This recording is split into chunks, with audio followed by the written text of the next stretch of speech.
Perbedaannya di alat kelamin. Alat kelamin kita kembar.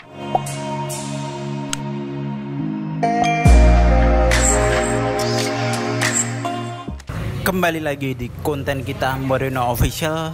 Kita sekarang lagi ketemu sama mas-masnya. Ini sebenarnya cewek sih, tapi potongannya emang kayak cowok gitu. Dan mbaknya namanya siapa? Aulia. Itu nama cewek, Mas. Kalau cowoknya siapa? Kalau nama cowoknya Auliono. Dia itu penyuka sesama jenis kayak gitu. Ini mau ditanya-tanya tentang kenapa sih motivasinya suka dengan lawan jenis itu. Ya, jadi tema kita hari ini adalah lesbian sex ya, lebih tepatnya ya. Nah, dan ini kebetulan aku sendiri yang jadi narasumbernya ya. Jadi ada dua sebenarnya, Mas. Ada tiga, lesbian sex, homoseks, sama biseks. Nah, kalau lesbian sex itu yang kayak aku modelnya, cewek sama cewek. Ini faktor penyebabnya itu sebenarnya berbagai macam sih, tergantung sama individunya. Ada yang dari hormon, ada yang pengaruh sama lingkungannya, ada juga yang dari kecil sudah ditakdirkan untuk menjadi seperti ini. Gitu. Iya. Jadi pengaruh-pengaruh semuanya itu sangat kuat buat kita jadi kayak gitu. Tapi kalau misalnya mau tanya tentang kamu sejak suka sama pergaulan yang seperti ini tuh dari kapan sih? Jadi ceritanya gini ya, umur aku saat ini kan 22 tahun. Aku punya perasaan suka sama cewek itu sebenarnya udah lama, udah dari SD kelas 2. Kelas 2 SD loh. Aku udah suka sama cewek. Awalnya tuh tidak didefinisikan suka ya, cuman lebih nyamannya temenan sama temen cewek. Jadi awalnya aku tuh iseng godain temen aku cewek. Terus habis itu perasaan ini berkelanjutan sampai aku kelas 4 SD. Kelas 4 SD itu aku naksir sama temenku cewek satu kelas. Nah, SMP masih nggak berani mengungkapkan. SMA dimana aku udah mengalami masa pubertas, itu aku baru berani menunjukkan jadi diriku kalau aku sebenarnya lebih nyaman jadi yang seperti ini. Dalam arti ya emang ini jalannya menyimpang ya, tapi kan aku lebih nyamannya jadi diriku kayak gini. Nah, kalau dibilang faktornya yang pengaruh itu sebenarnya macam-macam ya. Kalau aku bisa juga dari faktor broken atas keluargaku. Ya, mungkin itu bisa jadi. Terus faktor lingkunganku nggak seberapa mengaruhi sih.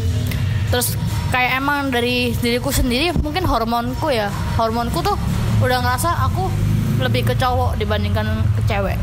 Tapi ya, kalau misalnya kan kamu suka sama cewek ini dari kelas 2 SD ya, bahkan kelas 2 SD. Terus dari kelas 2 sampai kelas 6 gitu kan, mungkin dari pergaulannya apa emang nggak pernah sama cowok sama sekali, apa kayak gimana itu? Aku pernah pacaran sama cowok itu sekali pas SMA, tapi aku nggak nyaman. Aku lebih nyaman pacaran sama cewek. Jadi aku kelas 2 SMA itu aku pacaran sama cewek yang usianya lebih tua di atasku. Jadi cewekku itu 4 tahun di atasku. 4 tahun di atasku.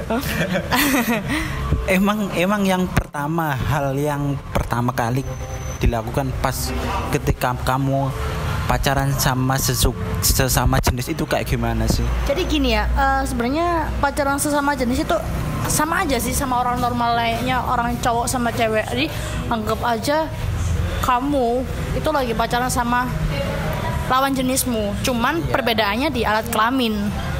Alat kelamin kita kembar. Jadi perbedaannya di situ. Cuman kalau dari sensasinya ya sama aja. Sama-sama ngajak main, ngajak makan dan lain sebagainya. Begitupun orang homoseksual juga kayak gitu. Pas kalau dengan sensasinya sendiri pas ketika misalnya kita ada hubungan kayak gimana gitu, melakukan sesuatu lah gitu ya, itu apakah gimana ya sensasinya kayak gimana sih kalau misalnya cewek sesama cewek itu? Waduh. Gini, ibaratnya kan martabak sama martabak ya, Mas ya.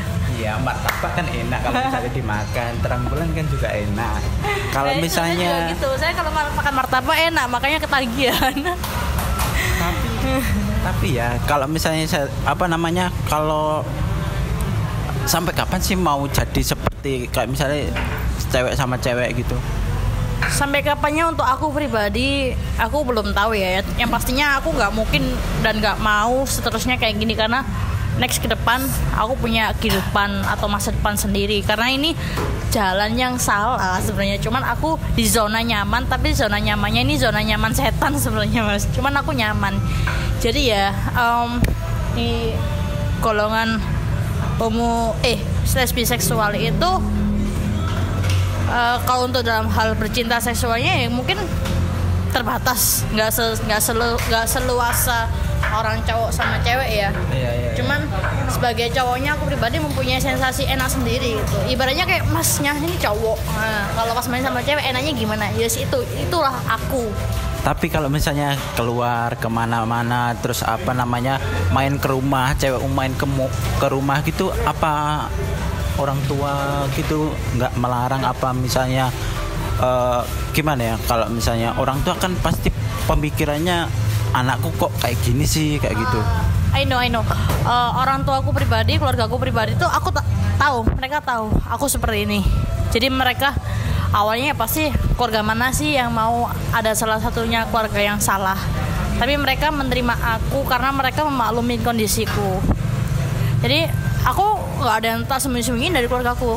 Aku mesti bawa pacarku ke rumah, terus pacarku juga tahu keluargaku. Entah, tapi kalau keluarganya pasanganku nggak semuanya tahu, karena kan ini sebenarnya hal yang nggak bagus toh. Iya. Tapi pertama ketika kamu ketahuan kalau misalnya pacarmu cewek di rumah itu. Jadi gini, ya pas yang aku pacaran sama anak yang 5 tahun di atasku, karena itu aku masih SMA toh, dia sering antar jemput aku di rumah, terus dia keceplosan manggil aku sayang. Gobloknya di situ. Pas pertama kali ketahuan itu kaget nggak? Kaget dong, pasti kaget, pasti punya pemikiran takut dimarahin, takut gini-gini, tapi ternyata ya memang dimarahin sih, cuma sekilas. Tapi mereka menerima saya karena bagaimanapun saya ini anaknya, dan mereka memaklumin saya, dan mereka percaya kalau suatu saat saya ini berubah. Respon orang tua kayak gimana? Kecewa pasti. Tapi lama-lama mereka sering tanya ke aku, kamu kapan berubah deh, kapan married? Kita jawab entar. Karena kita nggak tahu siklus manusia gimana, zona nyaman kita nggak tahu bisa lepas kapan. Cuman saya mempunyai target untuk suatu saat saya bakal berubah, tapi nggak tahu kapan. Oke. Ini untuk kayak apa? Penyuka sesama jenis itu ini kan lagi di Surabaya. Itu emang ada golongan-golongan tertentu gitu, ada komunitasnya juga kayak gitu nggak sih? Oh, pastinya ada. Dulu ya, kalau dulu itu untuk di Surabaya sendiri ada komunitasnya, dan tempat kumpul mereka itu di Bungkul dulu. Bungkul ya. Mungkin sekarang juga masih ada ya? Sekarang rasanya udah nggak ada. Sekarang kan tempat-tempat tongkrongan banyak. Mereka apalagi sekarang ada fasilitas aplikasi yang menyarani kayak WA. Jadi mereka buat grup sendiri di WA, terus mereka pergi keluar cangkul sendiri, di situ mereka bertemu. Jadi sekarang udah nggak harus di Bungkul. Bahkan mungkin rasanya udah nggak di Bungkul.